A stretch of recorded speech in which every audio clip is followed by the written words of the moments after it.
લોકસભાની ચૂંટણી પહેલા કોંગ્રેસ દ્વારા સુરત શહેર કોંગ્રેસ પ્રમુખ તરીકે સિનિયર નેતા ધનસુખ રાજપૂતની જાહેરાત કરી।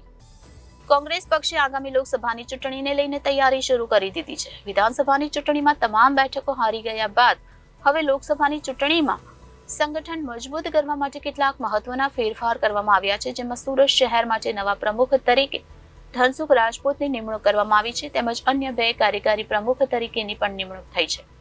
ઉત્તર ભારતીય સમાજમાંથી આવતા ધનસુખ રાજપૂત કોંગ્રેસના વરિષ્ઠ નેતાઓ પૈકી નાયક છે।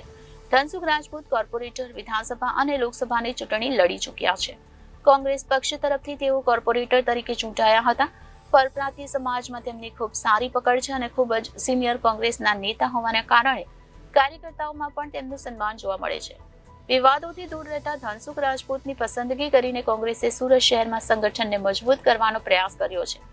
દિનેશ સાવલિયા અને વિપુલ ઉધનાવાલા કાર્યકારી પ્રમુખ તરીકે પસંદ કરવામાં આવ્યા છે। નવનિયુક્ત શહેર કોંગ્રેસ પ્રમુખ ધનસુખ રાજપૂતે જણાવ્યું કે ખૂબ જ પડકારજનક સ્થિતિમાં પ્રમુખ પદ મને આપવામાં આવ્યું છે। કોંગ્રેસ માટે આજે સમય છે તે ખૂબ જ સંઘર્ષ સમય છે।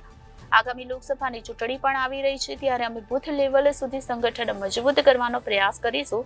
શહેરભરની અંદર અમારા અન્ય કાર્યકારી પ્રમુખોને સાથે રાખીને દરેક વોર્ડમાં સંગઠન સક્રિય કરવા માટે કામ શરૂ કરીશું।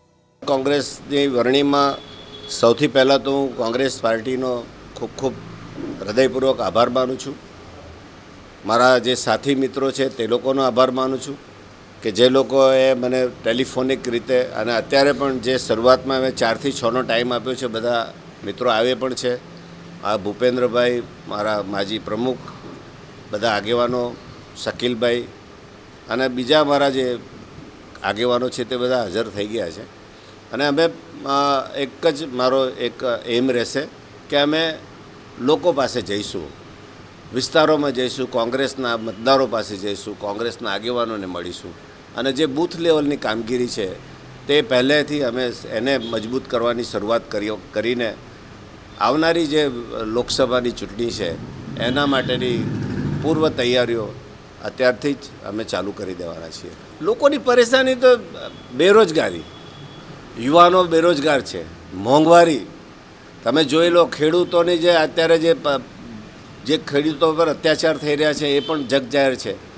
જે રીતે મનમાની ચાલી રહી છે લોકોને, એનો હું તમને કહું કે કોઈ જગ્યાએ વિસ્તારોમાં કોઈનો કોઈ સંપર્ક નથી, કંઈ નથી, ખાલી ને ખાલી હિન્દુ મુસ્લિમની વાત કરીને જે વાતાવરણ ડોઈને જે એ લોકોએ જે મત તો મેળવવાના છે એ જ પ્રયત્ન કરી રહી છે ભારતીય જનતા પાર્ટી। લોકોના હિતની વાત કે લોકોના કામોની વાત તો ક્યાં થઈ રહેલી છે? લોકોની સમસ્યા ક્યાં ઉકેલી રહ્યા છે? Reporter Arvind Rathod, Janadesh news, Surat.